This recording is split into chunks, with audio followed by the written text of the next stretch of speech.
Hi, welcome to another episode of Encounter Truth. Today we're going to expose the unfolding communist revolution in Connecticut. You wouldn't believe it, but Connecticut is one of the most communist-controlled states in the Union. This is for my friends up there. It's a beautiful state, and I wish you didn't have to put up with this. But even if you're not from Connecticut, I think you'll learn something from this, so please stay tuned. So like the show, spread it round, let people know what we're doing. We've got to stop the revolution in America. Well, Connecticut is just not very far away from New York, so the communists filtered down there. They settled in Connecticut. They really took over New Haven. They're strong in Hartford. They've got a lot of strength in the unions in Connecticut. Unions will hold rallies across 4 cities in Connecticut. It's called the Working People Rally. In the Working Families Party, in the Democratic Party, they have connections to almost all of the leading figures in Connecticut, and I think they drive most of the policy.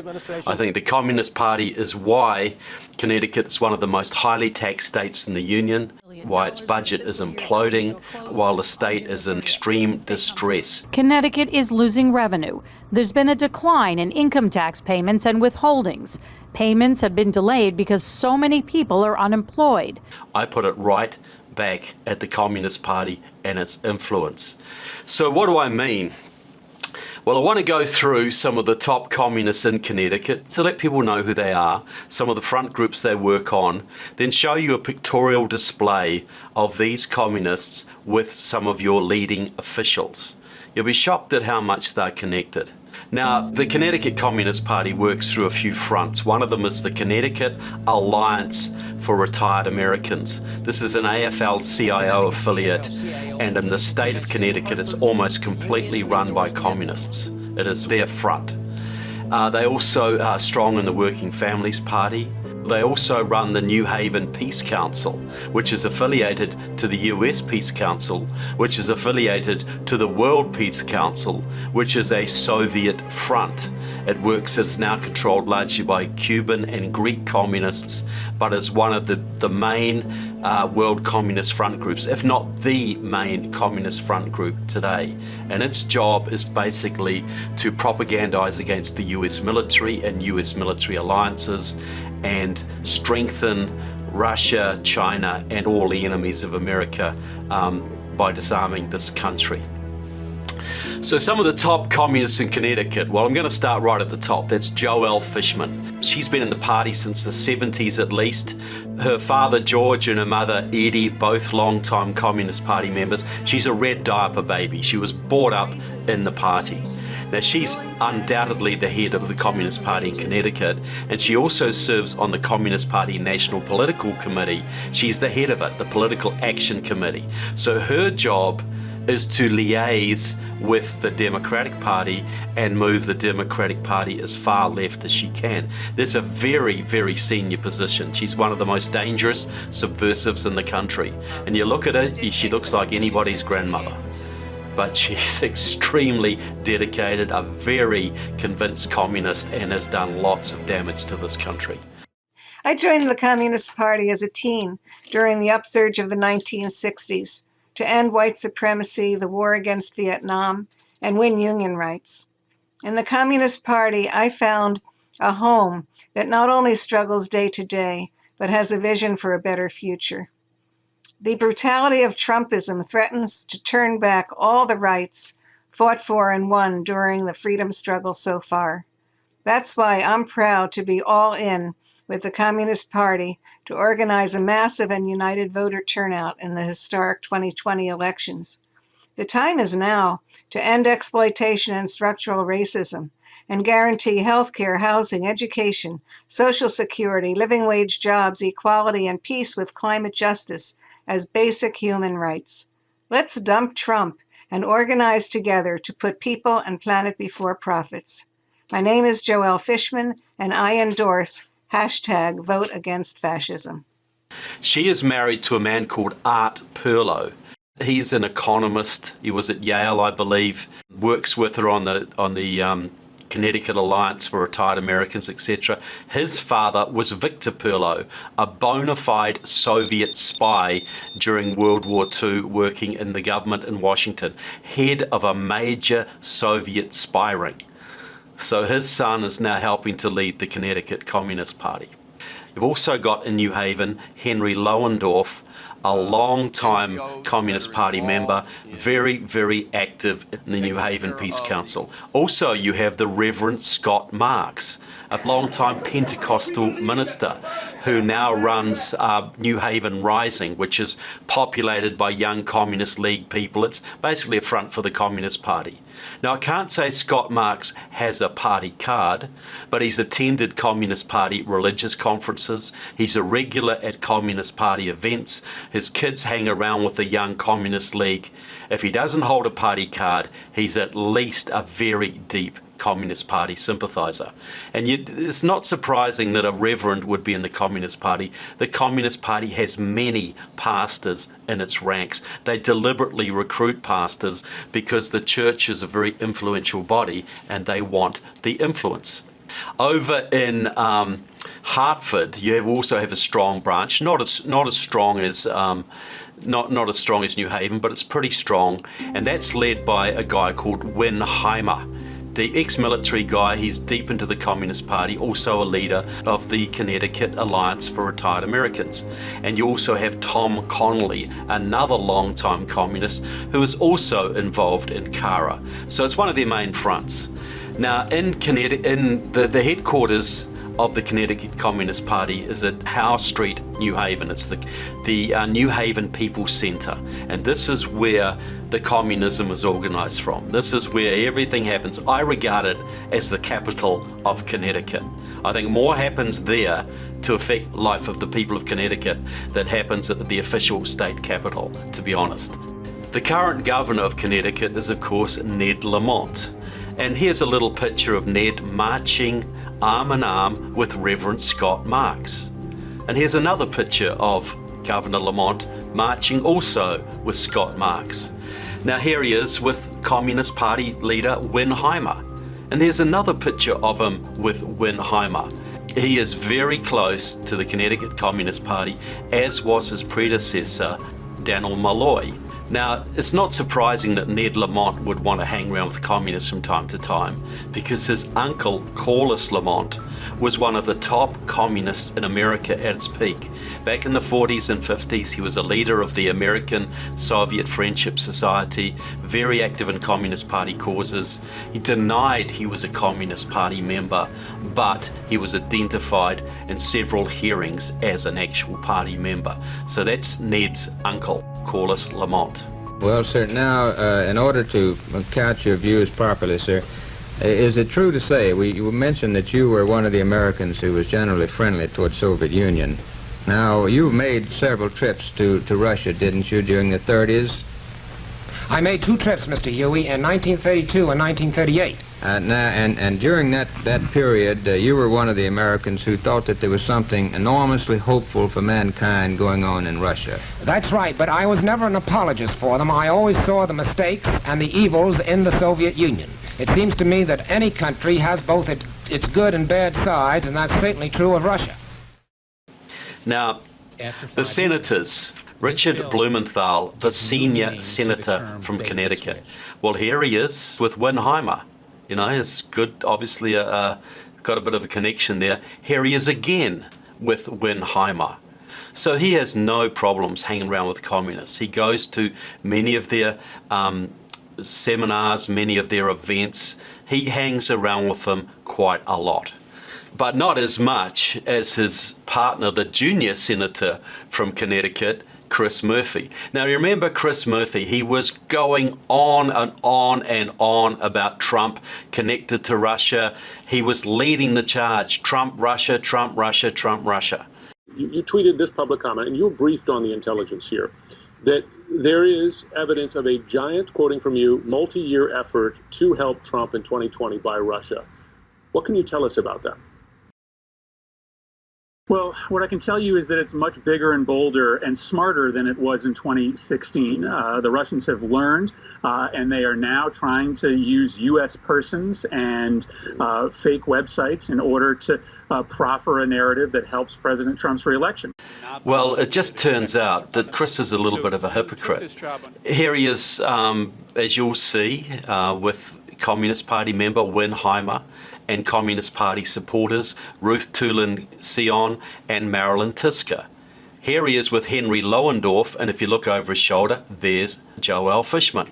Here he is with Win Heimer of the Connecticut Alliance for Retired Americans. And here he is with Reverend Scott Marks. And here he is again with Marilyn Tisker and Win Heimer. Now, for several years, while he was abusing President Trump, Senator Murphy actually had a Communist Party member on his staff as his outreach director, a young man called Maxwell Goldman. Max Goldman, a Communist Party member, was serving on Chris Murphy's staff. Now, we need to understand that the Communist Party USA was once loyal to the Soviet Union, but now it is loyal to China. Don't get me wrong, it's still connected to the Russian Communist Party, but now it's loyal to China. So Chris Murphy, who was attacking Trump, had a member of the Communist Party on his staff, a member of a party that is loyal to both the Communist Party of Russia and to the Communist Party of China. Was that a little bit of a security risk? You know, so Chris Murphy was serving at the time on the Senate Foreign Relations Committee. He's one of their top men. Do you think his activities would be of some interest to the Communist Party? And nobody thinks that having a communist on the staff is a problem. Now here's John Larson of Connecticut's 1st Congressional District. Connecticut has 5 Congress members. Here he is with Win Heimer. Here he is with Win again.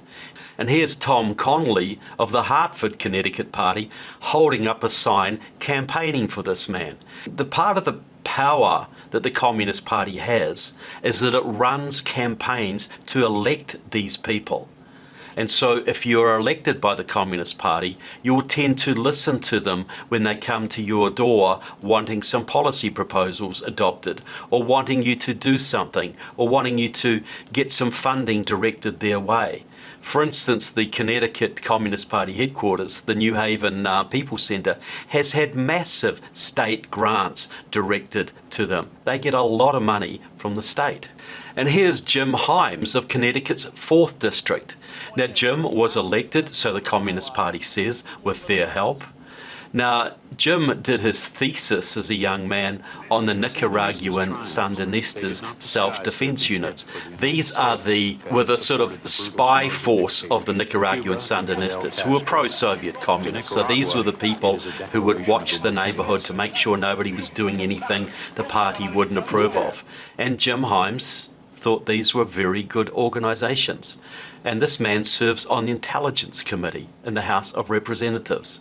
What could possibly go wrong with that? Now here is Joe Courtney of Connecticut's 2nd District, a very long-term time-serving congressman. Now here he is with bracing his good friend, Communist Party member Tom Connolly. And here he is with Win Heimer, who calls him his friend. And here he is with Win Heimer and Joelle Fishman and Joelle's mother, Edie Fishman, also a communist. Well, what could be a problem with this? Now, Joe Courtney serves on the Armed Services Committee, overseeing the US military, specializing in the submarine subcommittee because Connecticut builds submarines. Well, the Chinese are challenging the American Navy in the Pacific right now. Is it a good idea for a man serving on the Armed Services Committee to be hanging around with pro-Chinese communists? Can you see a possible problem as a little bit of a security risk here? And here's Johanna Hayes from the Connecticut's 5th Congressional District. Now, she's a newbie. I think she's just been re-elected once. Teacher of the Year, very photogenic, very popular person.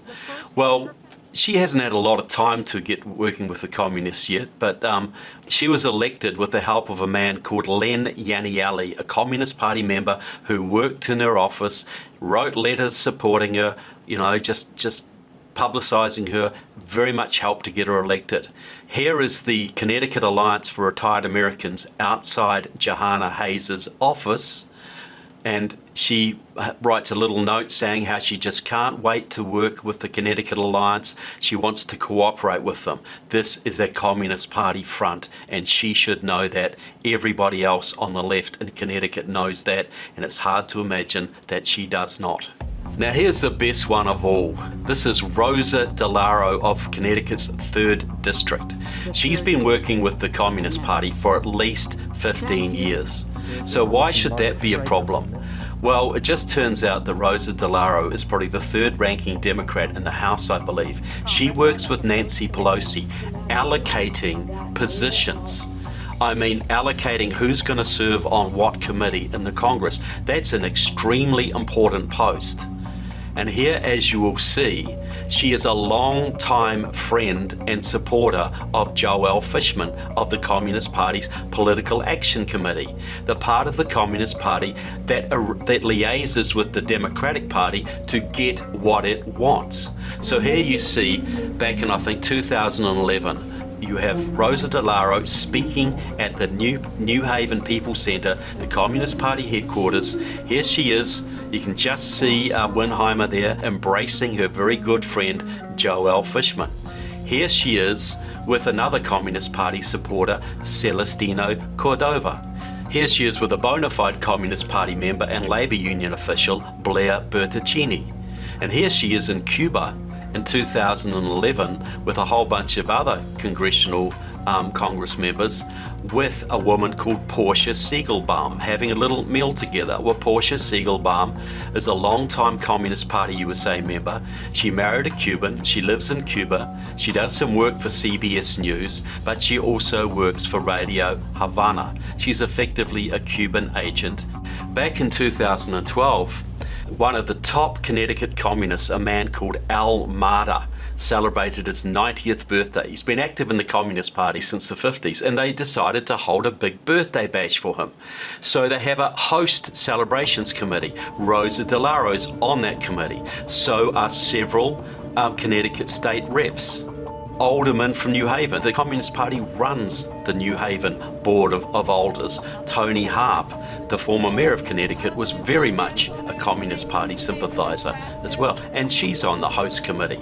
And then you have Craig Gautier of the Communist Party, Henry Lohendorf, Reverend Scott Marks, and Jarvis Tyner of the head office of the Communist Party in New York. So here they all are serving on this host committee together to celebrate the 90th birthday of this top Connecticut communist. Well, this man, Al Marder, is the leader of the New Haven Peace Council. He's very active in the World Peace Council. He travels all over the world to basically sell America out.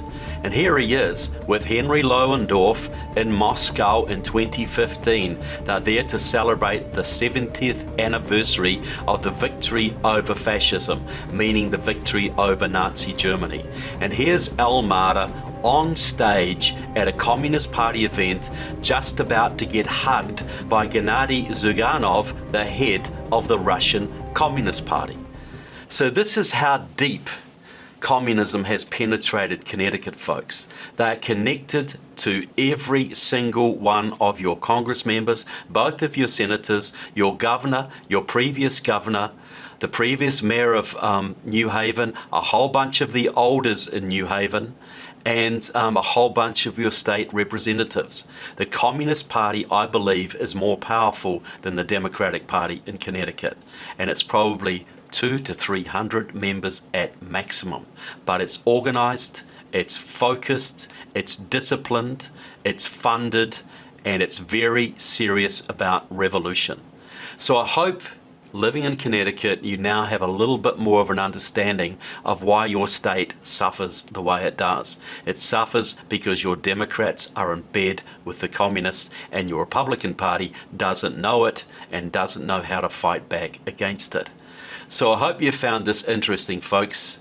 You need to get rid of the Communist Party in Connecticut, people, and you can do it by exposing them. Send this video to every conservative, every Republican, every Democrat you know in the state. Everybody needs to know how influential the Communist Party is.